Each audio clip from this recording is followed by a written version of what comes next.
भारत माता की भारत माता की భారత్ మాతాకి ఏదైతే ఏప్రిల్ 22వ తారీఖు బెల్గాం ప్రాంతం బైసాగ్ వ్యాలీలో జరిగిన దాడికి నిరసిస్తూ మన ఈశాన్ వాకర్స్ గ్రూప్ చుట్టుపక్కల పరిసర ప్రాంతాల్లో ఉన్న వాకర్స్ అందరూ కూడా ఈ యొక్క ర్యాలీ నిర్వహించడం జరిగింది. మరి నిజంగా వాస్తవం చూసినట్టయితే ఈ దేశం మొత్తం తిరిగి చూస్తూ ఉంది సమాధానం మరి మోడీ గారు ఏ విధంగా చెప్తారని. మరి అదేవిధంగా హిందువా ముస్లిమా అని చెప్పి ఒక మతం ప్రాతిపదంగా తీసుకువచ్చి దీన్ని వేరు చేసే ప్రయత్నం చేస్తూ ఉన్నది ఈ పాకిస్తాన్. ఈ కుక్కలు ప్రతిసారి మనల్ని ఇలాగే చేస్తూ ఉన్నారు. మనము పుల్వామా దాడి జరిగినప్పుడు కానీ ఇవి కానీ మనం అందరం యూరి కానీ అటాక్ కానీ రివర్స్గా తిరిగి కొట్టడం జరిగింది.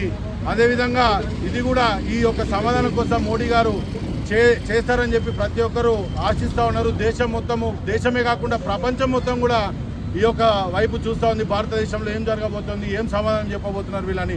మనందరం కూడా రానున్న రోజుల్లో ఇలాంటి ఏమైనా సంఘటనలు జరిగినా జరగకుండా మనందరం కూడా కలిసికట్టుగా ఉండి ఇదొక్కటే కాకుండా ఏ సమస్య వచ్చినా కానీ మనందరం కలిసికట్టుగా ఉంటే మాత్రం ఇలాంటి ఎటువంటి సమస్యలైనా మనము ఈజీగా ఎదుర్కోగలుగుతామని చెప్పి తెలియజేస్తూ మనందరూ కూడా వాకర్స్ గ్రూప్ అసోసియేషన్ నుంచి నన్ను ఇక్కడ పిలిచినందుకు చాలా ధన్యవాదాలు తెలియజేస్తూ ముగిస్తున్నాను. భారత్ మాతాకి.